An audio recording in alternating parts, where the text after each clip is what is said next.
Saudara-saudari, selamat berjumpa.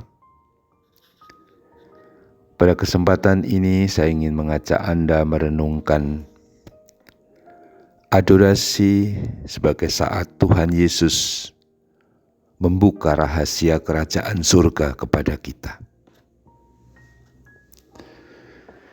Saya merenungkan sabda ini ketika Tuhan Yesus berkata kepada para murid, "Kalian diberi karunia mengetahui rahasia kerajaan surga, tetapi orang-orang yang lain tidak."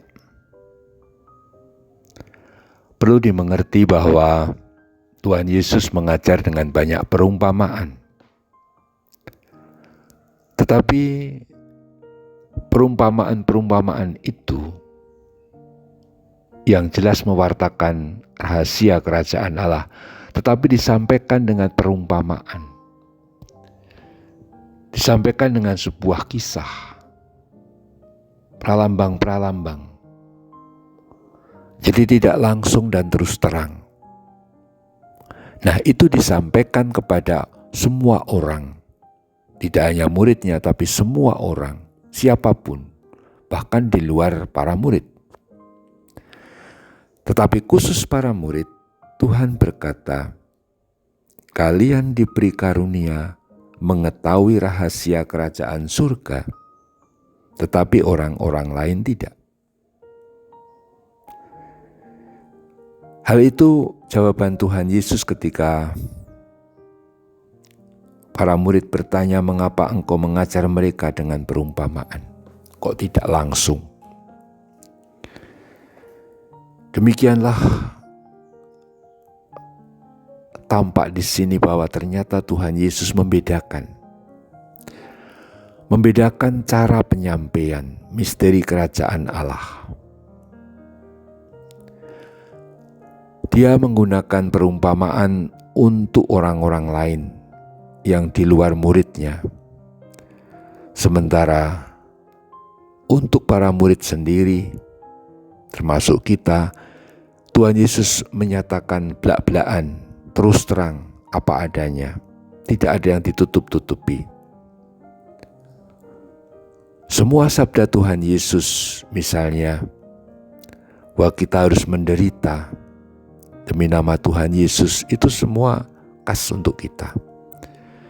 Ketika Tuhan menyampaikan sampai 3 kali nubuat penderitaannya, bahwa dia akan ditolak, akan menderita, akan disalibkan, akan wafat dan mati, tapi 3 hari kemudian bangkit, itu adalah sabda yang hanya untuk para murid. Dalam Injil Lukas malah ada waktu Yesus mengajar khusus para murid dalam perjalanannya ke Yerusalem. Kami semua mau menunjukkan bahwa Yesus ingin agar para murid mengenal dirinya jauh lebih baik daripada orang-orang lain. Karena dia pun menyampaikan kepada kita misteri pribadinya secara terang-terangan. Tentu saja itu tidak diberikan kepada semua orang. Tuhan membedakan cara. Mengapa dia tidak ngomong terus terang kepada semua orang di luar murid-muridnya? Karena tidak ada gunanya. Karena mereka enggak nyampe. Dan bahkan sebagian orang sudah a priori untuk menolak Tuhan Yesus. Seperti orang-orang Farisi, ahli-ahli Taurat, para pemimpin Yahudi, sejak awal udah gak senang sama Yesus.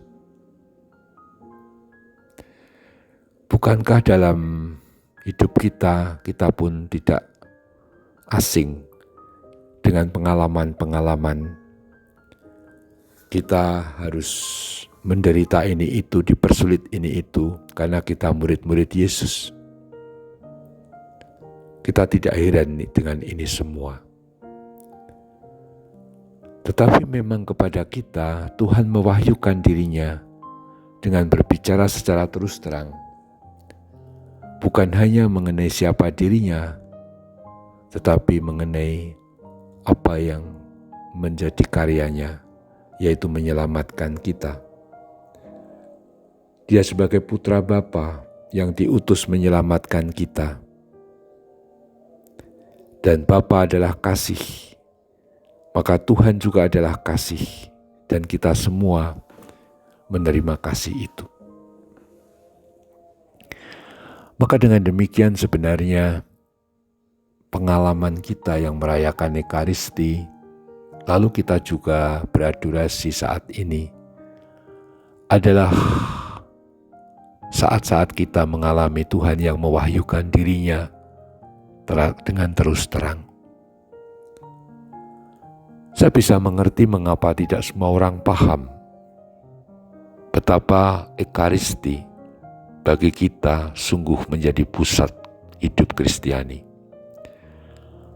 Apalagi orang-orang yang di luar, yang bukan murid-murid Kristus, tidak paham bagaimana roti yang cuma dari gandum, warnanya putih dan bundar itu dikatakan tubuh Kristus. Nggak paham.